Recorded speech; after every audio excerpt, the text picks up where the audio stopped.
পার্বতীর সঙ্গে একদিন তাহার ঝগড়া বেঁধে যায়।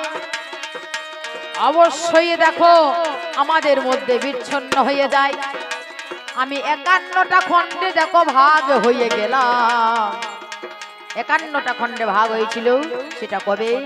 সেই দিনের কথা যখন তুমি ছিলে সতী। সতীকে সে যে দক্ষ রাজার হই গমে,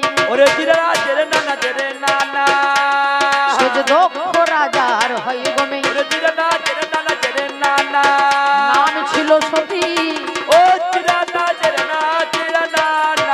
শিবহীন যজ্ঞ করে সে যে দক্ষ প্রজাপতি।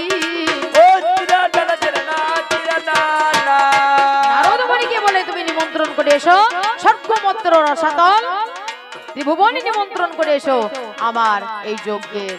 কিন্তু মহাদেবকে ছাড়া নারদের নিমন্ত্রণ যাকে বলা হয়, মহাদেব নিমন্ত্রণ করতে গেল। নারদের নিমন্ত্রণ কি? যাকে নিমন্ত্রণ করবে সে তো আগে, সে তো পাবে। যাকে নিমন্ত্রণ না করবে সে আগে পাবে, সে নিমন্ত্রণ পত্র আগে পাবে। তা শিবকে নিমন্ত্রণ করতে মানা করেছে। তা সর্বপ্রথমেই শিবের কাছে গিয়েছে। শিবের কাছে গিয়ে নারদমণি বলছে, মামা তোমার শ্বশুর মশাই দক্ষ রাজা যজ্ঞ করছে, সেই যজ্ঞে তোমার নিমন্ত্রণ দেওয়া হলো না, হয়নি, তোমাকে যেতে মানা করেছে। তাহলে কেমন কলকাটি বুঝতে পারছেন? কেমন মাল লাগানোর গুরু ভাই। হ্যাঁ, আমার শ্বশুর মশাই যজ্ঞ করছে, শিবহীন যজ্ঞ কোনোদিন যজ্ঞ হয়? হয় না। হ্যাঁ, আমি যাব না তো বটেই। এইবার কানে কানে মন্ত্র দিয়েছে এই সতীর কানে, মেয়েটার কানে, মামি মামি তোমার বাবা যজ্ঞ করছে, দক্ষ রাজা যজ্ঞ করছে, সেই যজ্ঞে তোমাদেরকে যেতে নিষেধ করেছে। হ্যাঁ, যজ্ঞ করছে, আমাদেরকে যেতে নিষেধ করেছে মানে আমার স্বামী না গেলেও হবে, বাবা যখন যজ্ঞ করছে আমাকে যেতেই হবে। এই বলিয়া পার্বতী তখন,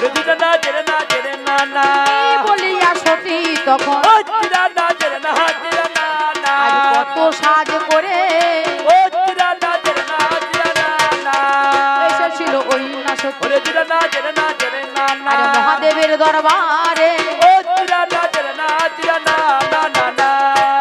সতী তুমি কোথায় যাবে?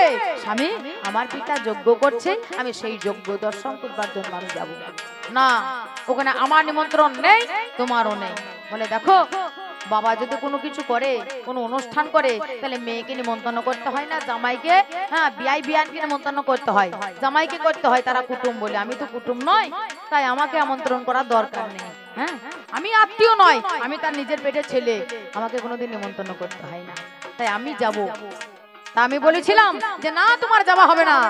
সত্যি মেয়ে মানুষটার এত বড় সাহস, স্বামীর কথা অমান্য করে বলছে না, আমি যখন যাব বলেছি তো যাব যাব যাব। দিন সত্য করে বলল, তুমি যদি না যেতে দাও তাহলে দেখো তুমি আমি কে। তখন 10টা রূপ ধারণ করে আমার সম্মুখে দাঁড়ালো। কমলাবগলা ভীমা, ভৈরবী ভবানী ধুমা, মহাকালী ষোড়শী মাতঙ্গী ছিন্ন মস্তা হয়, 10 রূপ ধারণ করে আমার সম্মুখে দাঁড়ায়। তুমি আমায় এত ভয় দেখালে যখন, তুমি তবে যাও, তবে যাও, তোমার ফল ভালো হবে না, ফল ভালো হবে না,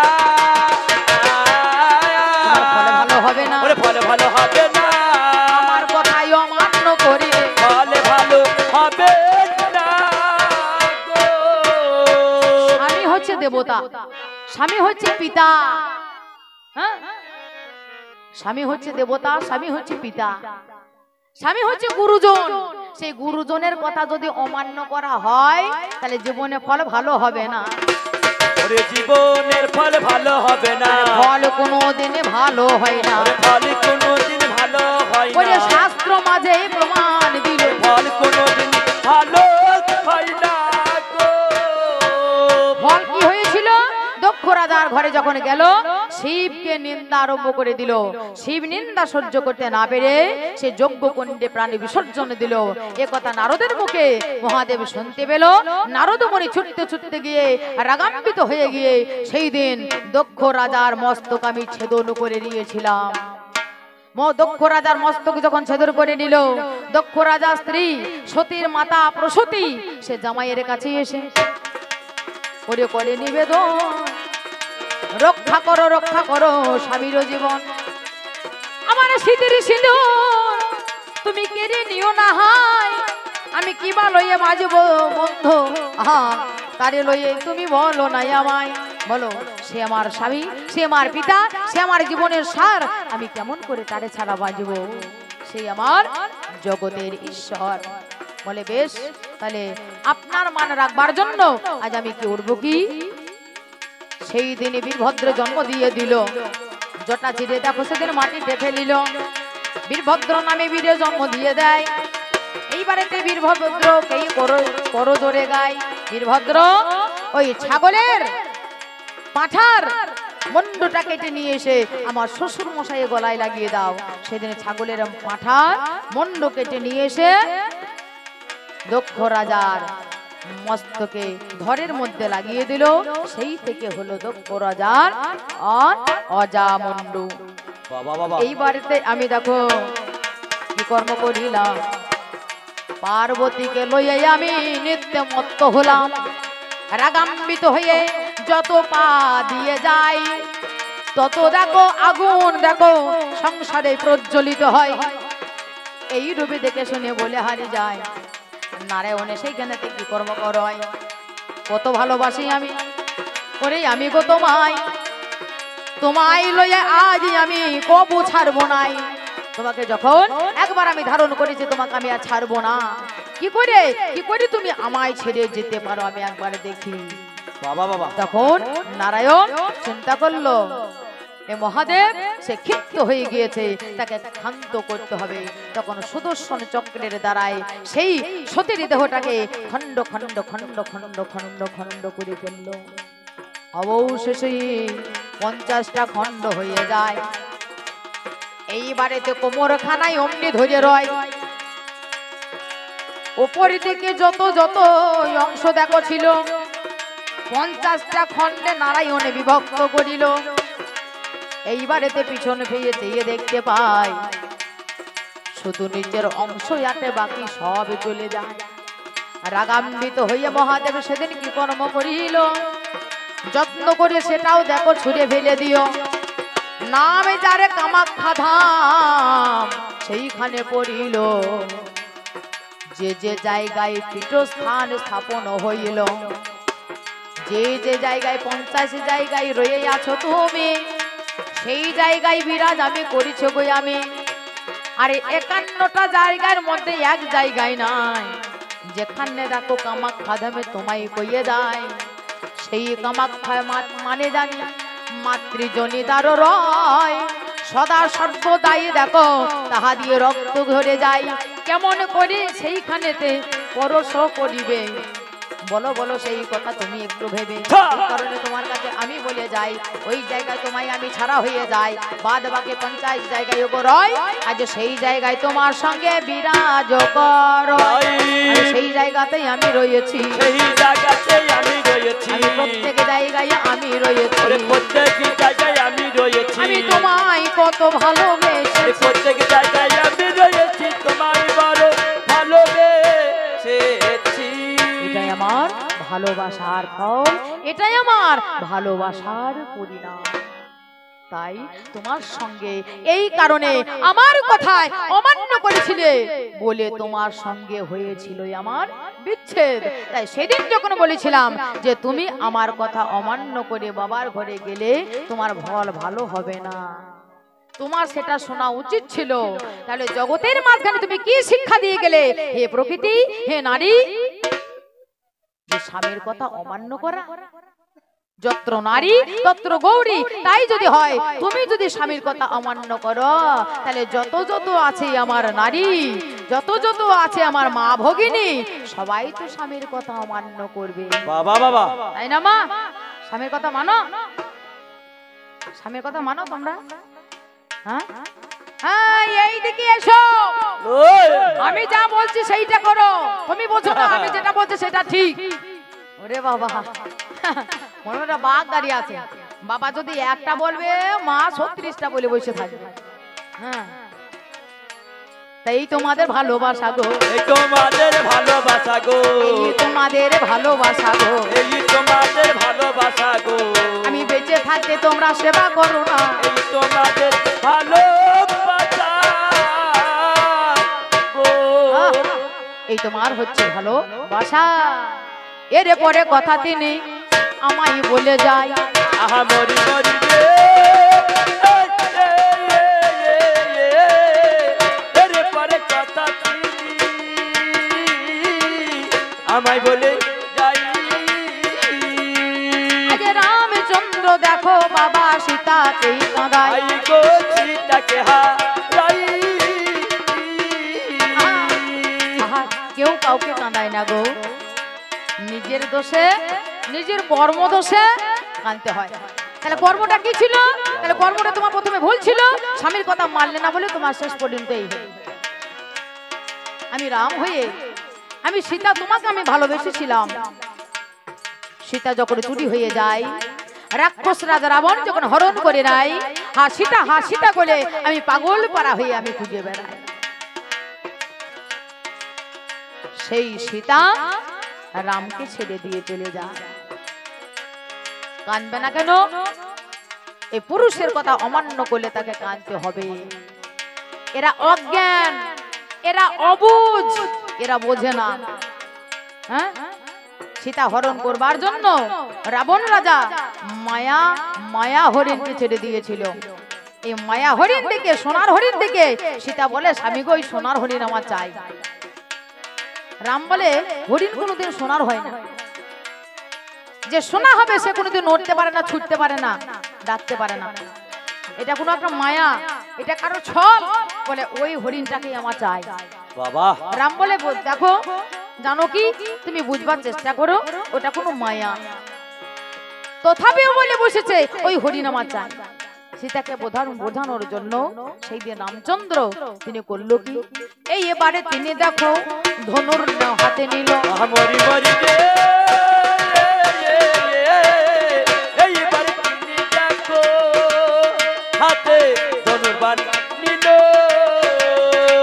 ওই হরিণের দিকে তিনি ধেয়ে চলে গেল গো, ধেয়ে চলে গেল। শুধু তাকে বোঝানোর জন্য ওই হরিণের দিকে ধেয়ে গেল।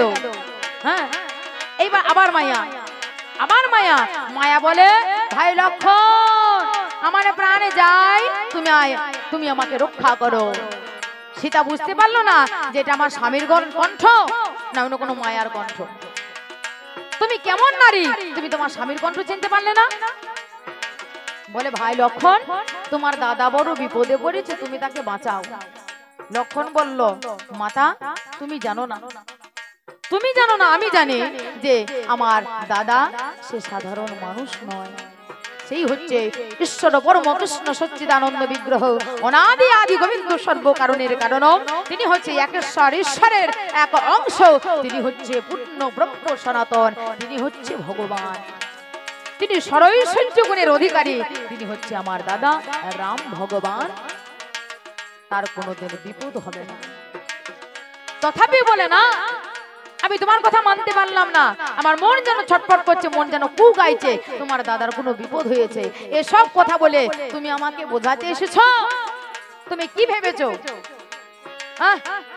তোমাদের দাদা ভরত সে নিয়েছে রাজ্য, আর তুমি চিন্তা করলে যে তোমার দাদা যদি চলে যায় আমার কাছ ছেড়ে, তাহলে তুমি পাবে জানকী। বাবা এই কথা শুনে লক্ষ্য ওরে হরষিত হয় গো, হরষিত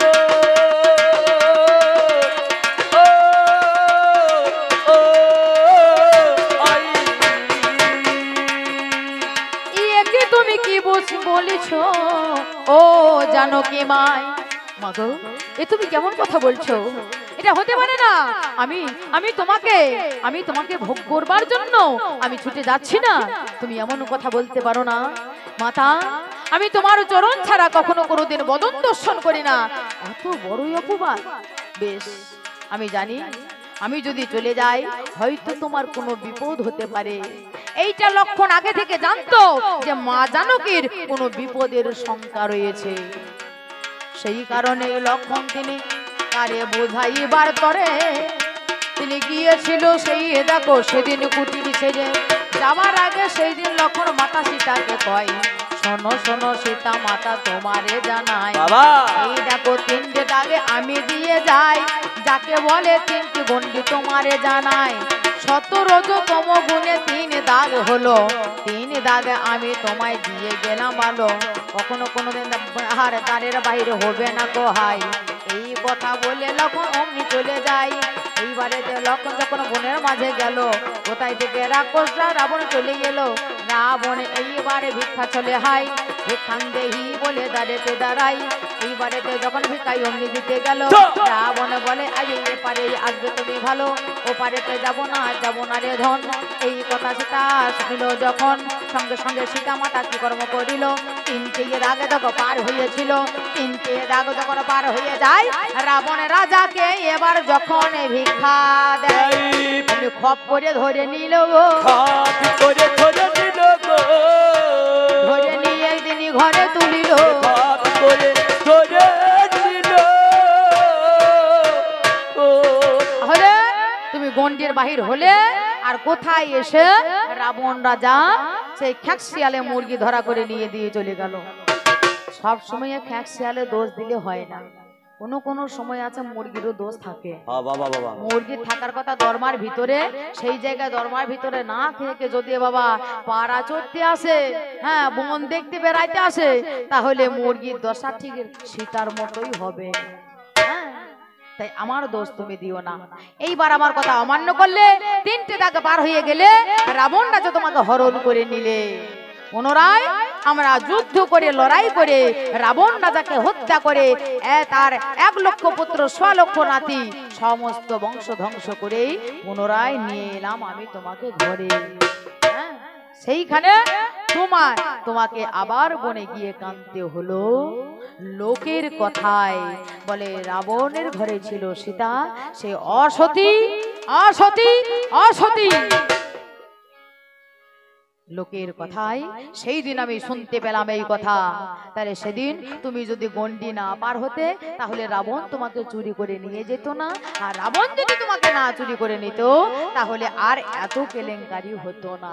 তাই আমার কথা তুমি মানলে না, আমার কথা তুমি মানলে না, আমার কথা মানলে না গো, আমার কথা মানলে না তাই গো, আপন দোষে বেশি কাঁদিলে, আমার কথা মানলে না গো। সীতা তোমার নিজের দোষটা তুমি স্বীকার করো, এই কারণের জন্য তুমি কেঁদেছো, কেউ কাউকে কাঁদায় না, নিজের কর্ম দোষে কাঁদতে হয়। ওরে রাধা রানীর কথা ভাই, কাপড় যুগে রাধা রানী সেজন্য কেঁদেছিল, কৃষ্ণকে ভালোবেসে রাধার কি বা দশা হলো, কৃষ্ণকে ভালোবেসে রাধারানী হা কৃষ্ণ হা কৃষ্ণ হা কৃষ্ণ বলে সে কেঁদে গেল, কেঁদেছিল। 1 দিন নয় 2 দিন নয়, কত বছর কেঁদেছিল, 100 বছর কেঁদেছিল, 100 বছর কেঁদেছিল, নিজেরও কারণে বসে জানাই সে সব কথা, আজ কবি গানে ভগবান গোবিন্দ জগতের পতি, যে যথামাং প্রবর্তন্তে তাং স্তৈব ভজাম্যহম মম বর্তন বর্তন্তে মনুষ্য পার্থ সর্বস্ব। যে যে ভাবে আমাকে ডেকে থাকে আমি তার কাছে তাই হয়ে যাই। কেউ যদি আমাকে ছেলে বলে আমাকে মন প্রাণ দিয়ে ডাকে, আমি তার কাছে ছেলে হয়ে তাকে দর্শন দিয়ে থাকি। কেউ যদি আমাকে বাবা বলে ডাকে, আমি তার বাবা হয়ে যাই, আমি তার বাবা বলে দেখা দিয়ে থাকি। কেউ যদি আমাকে বন্ধু বলে ডাকে, আমি তার বন্ধু হয়ে তাকে দেখা দিয়ে থাকি। কেউ যদি আমাকে স্বামী বলে ডাকে, আমি তার স্বামী হয়ে তাকে আমি দেখা দিয়ে থাকি। যে যে ভাবে ডাকে, কেউ যদি আমাকে শত্রু ভাবে ডাকে, আমি শত্রু হয়ে তার সঙ্গে দেখা দিয়ে থাকি, তাকে দেখা দিয়ে থাকি। যেমন আমার মামা কংস, আমি ছিলাম তার সব থেকে বড় শত্রু। সব সময় খেতে উঠতে বসতে চলতে ফিরতে সব সময় কৃষ্ণ লেগেই থাকতো। এমন কোন ভক্ত আছে এখানে যে চলতে ফিরতে সব সময়ে শয়নে স্বপনে নিশি জাগরণে সব সময় কৃষ্ণ কৃষ্ণ মনে করে? আমার মামা কংস ঠিক সেই রকম, রাতে ঘুমাতে যাচ্ছে সব সময় কৃষ্ণ মনে হচ্ছে এই কৃষ্ণ চলে আসছে আমাকে মারবে, তোমারে বদিবে যে গোকুলে বাড়িছে সে।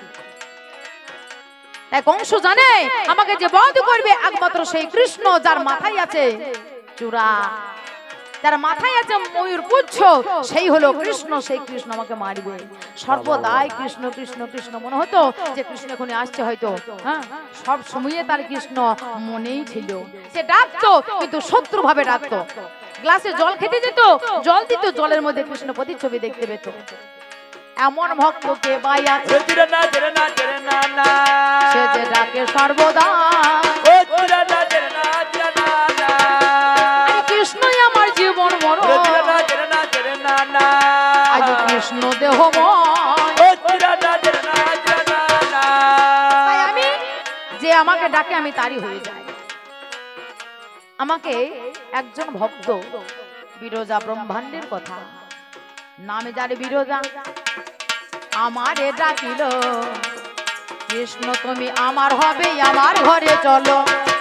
বিরজার ঘরে রয়েছে এহেন সময়ে রাধারানী বসে বসে মালা গাচ্ছে। ললিতা গিয়ে বলছে যার জন্য মালা গাচ্ছিস সে আসবে না, তোর গাথা মালা মালাই থেকে যাবে, সে মালা বাসি হবে, সে ঘরে আসবে না। সে কি বলছিস তুই? বলে হ্যাঁ রে, আমি এখনই জানলাম যে সেই কৃষ্ণ বিরজার কুঞ্জে প্রবেশ করেছে, তোর ঘরে আসবে না। এই বলিয়া রাধারানী বিরজার কুঞ্জে যায়। আরে বিরজার তারে গিয়ে রাধা নয়নে হেরন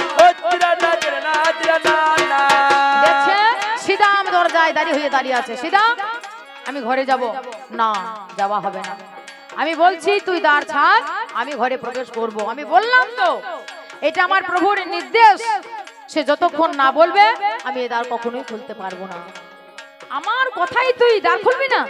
আমি স্বয়ং রাধারানী বলছি, কৃষ্ণ অনুরাগী কৃষ্ণ প্রেয়সী, তুমি কৃষ্ণ অনুরাগী হও আর কৃষ্ণ প্রেয়সী হও। আমি যখন দ্বার খুলবো না বলেছি এ দ্বার আমাকে খোলাবার চেষ্টা করো না। তোর এত বড় ক্ষমতা, এত বড় স্পর্ধা, তুই আসরিক কর্ম করলি আমার সঙ্গে, যখন আমি তোকে অভিশাপ দিলাম তোকে অসুর কুলে জন্মগ্রহণ করতে হবে, তুই শঙ্কচূড় দৈত্য রূপে জন্মগ্রহণ করবি ধরার মাঝখানে। বাবা রাধারানী তুমি এত বড় অভিশাপ তুমি আমাকে দিলে? আমি কৃষ্ণ অনুরাগী ভক্ত, আমি কৃষ্ণ বিনা এক মুহূর্তেই আমি থাকি না। তার জন্য তুমি আমাকে এতটুকু ভুলের জন্য এত বড় অভিশাপ তুমি আমাকে দিলে। তাই যদি হয় আমিও যদি কৃষ্ণ ভক্ত হয়ে থাকি, হে রাধারানী আমিও তোমায় অভিশাপ দিতে বাধ্য। আমিও তোমায় অভিশাপ দিলাম, তুমি ক্ষণেকের বিরহ যন্ত্রণা সহ্য করতে পারলে না রাধে, আমার অভিশাপে তোমাকে শত বৎসর বিরহ যন্ত্রণা ভোগ করতে হবে হবে হবে। এই বলেই অভিশাপ দিল, এই বলে অভিশাপ দিল, এই বলে রাধাকে অভিশাপ দিল, এই বলে রাধার অভিশাপ দিল। আজ সেই সাপেতে তোমায় কাঁদতে হলো, এই বলে অভিশাপ দিল। এই অভিশাপের কারণে রাধা তিনি কেঁদে যায়, কেঁদে কেঁদে কেঁদে যাই। সেই কারণে তোমারে জানাই, সেই কারণে রাধারানী কেঁদে গেল। কলিযুগের মাঝখানে নাম যার বিষ্ণুপ্রিয়া, গৌর হরি সন্ন্যাসে চলে গেছে, আর বিষ্ণুপ্রিয়া সে বসে বসে কাঁদছে। এই বিষ্ণুপ্রিয়াকে কাঁদতে হবে, সেও তার কর্মদোষে কেঁদেছে। বিষ্ণুপ্রিয়া কেঁদেছে, বলে গিয়েছে ওরে চারি যুগেই আমি বড় মন্দ ভাগিনী, চারি যুগে আমি বড় মন্দ ভাগিনী, চারি যুগে আমি বড় মন্দ ভাগিনী, চারি যুগে আমি বড় মন্দ ভাগিনী। কেঁদে কেঁদে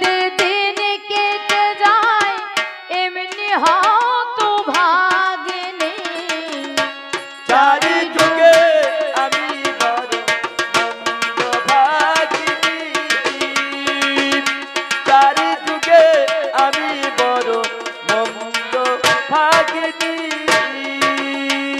আমি 4 যুগ ধরে কেঁদে আছি বিষ্ণুপ্রিয়া, তুমি জানো না তুমি কে? তুমি কে? তুমি ছিলে দাপরের মাঝখানে একজন ভক্ত। এই বিষ্ণুপ্রিয়া কে বাছিল? আমি তোমারে জানাই কোন কারণে বিষ্ণুপ্রিয়া তোমায় কাঁদতে হয়। আমি গৌর হরি হইয়ে যখন এলাম নদিয়ায়, সেইখানেতে দেখো বিষ্ণুপ্রিয়া কেঁদে যায়। দাপরেতে এই বিষ্ণুপ্রিয়া কি বা ছিল? কৃষ্ণের প্রেয়সী ছিল জানি ভালো।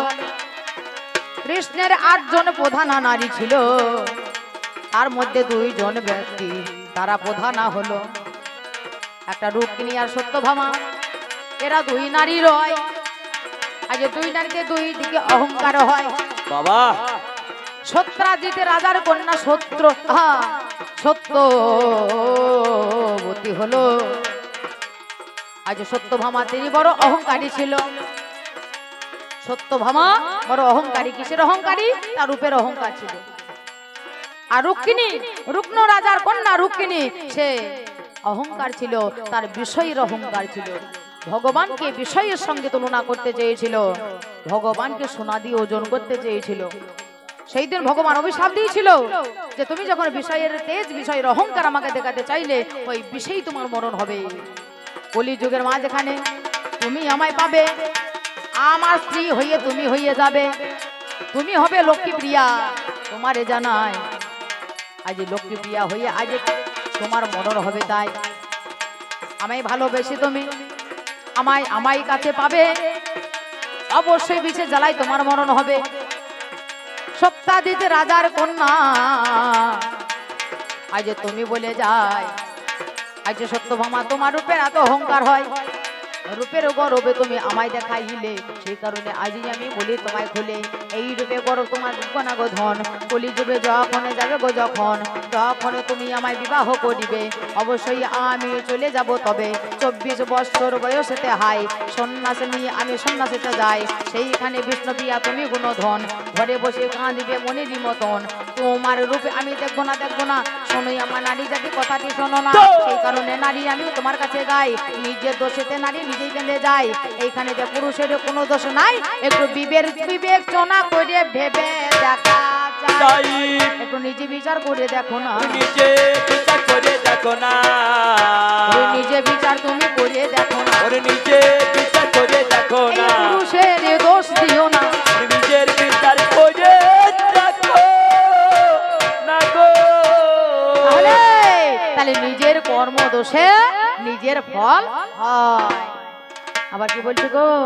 বলছে তোমার যদি এত তেজ, তোমার যদি এত সহ্যবান, তোমরা যদি এত বীর্যবান, তাহলে জগতের মাঝখানে তুমি বলতে পারো তুমি দাঁড়ে দাঁড়ে আমার দ্বারে ভিক্ষা করো, আমার দ্বারে ভিক্ষা করো।